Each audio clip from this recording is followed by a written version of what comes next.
My name's Sarah, and I'm going to be interviewing Shannon today. So, Shannon, what do you think are the most important factors to assess when making a decision on a treatment method for a patient? I think when you're looking at a treatment method for one of your patients, you first off need to understand where they're at with their mindset. I think at the start, you need to start quite small until they've completely accepted where their health is at, and then work on ways that they can start adapting to changing their lifestyle so they can work through it with you. I think baby steps are really important to start when you do need to make assessments on treatment.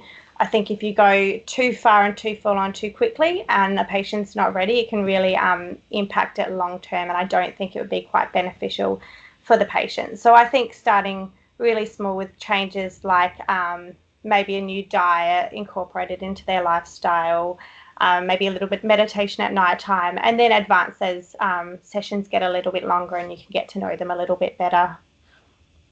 Great.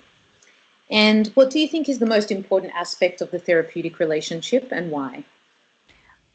Building a bond between the two of you is probably one of the most important aspects of the therapeutic relationship.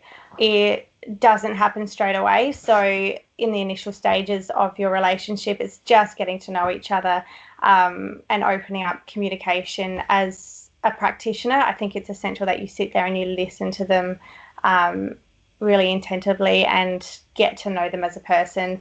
And as time goes on and you've spent more time together, your relationship develops from there, and that's where trust and respect come into it. From both sides, it needs to be practitioner and patient having respect and trust within each other.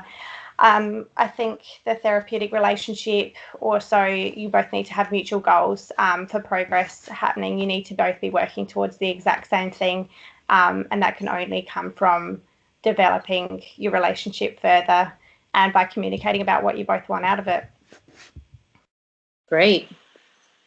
So, Shannon, the next question I have for you is, what kind of communication skills do you think a client expects from you as a therapist?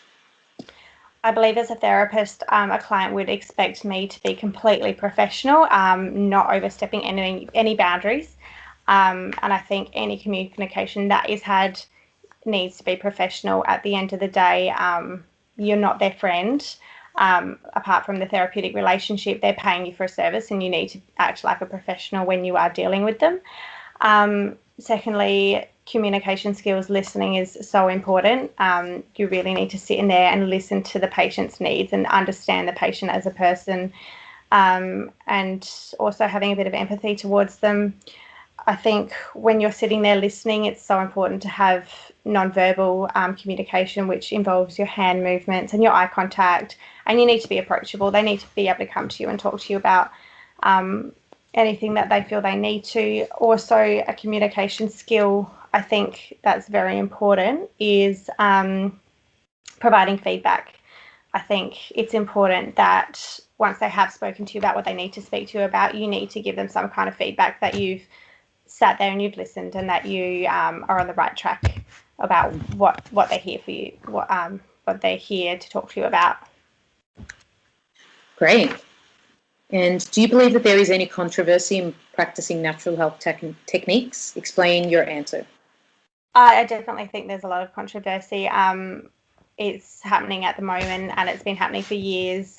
History shows that there's been a lot of controversy in the way between the science realm and the natural medicine realm. Basically, anyone who's studying medicine scientifically believe that natural medicine don't have any scientific backing to support what they advocate, which is probably one of our weaknesses. But that's just working on that. It needs to have more studies and more funding in order to conduct more trials for it to probably have a bit more backing towards it. Great. And above and beyond studying in a university, what professional training, qualification or research do you think is necessary for a natural health practitioner? I think keeping up to date with the industry is important. I think keeping up with modern techniques and new ways of doing things, and also keeping up to date with studies that are taking place, just so you know what's going on out there with these in the industry. I think that's really important. And the next question is, mindfulness is a word that comes up often. What's your definition of mindfulness? Mindfulness is just bringing someone back to the present moment. It is something that needs to be practiced and developed, and meditation, relaxation needs to happen over a period of time, but it's definitely something that needs to practice so you're living in the current moment, you're not in the past and you're not in the future. Great. I have one more question for you. How important is your leisure time to you, and what do you do with your leisure time? Leisure time is very important.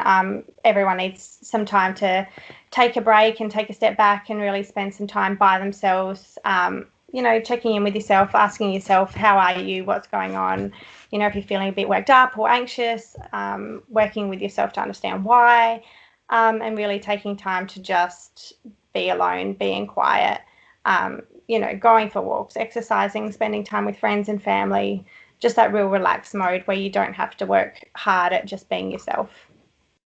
Awesome. Fantastic. So that's the end of this interview. Thank you.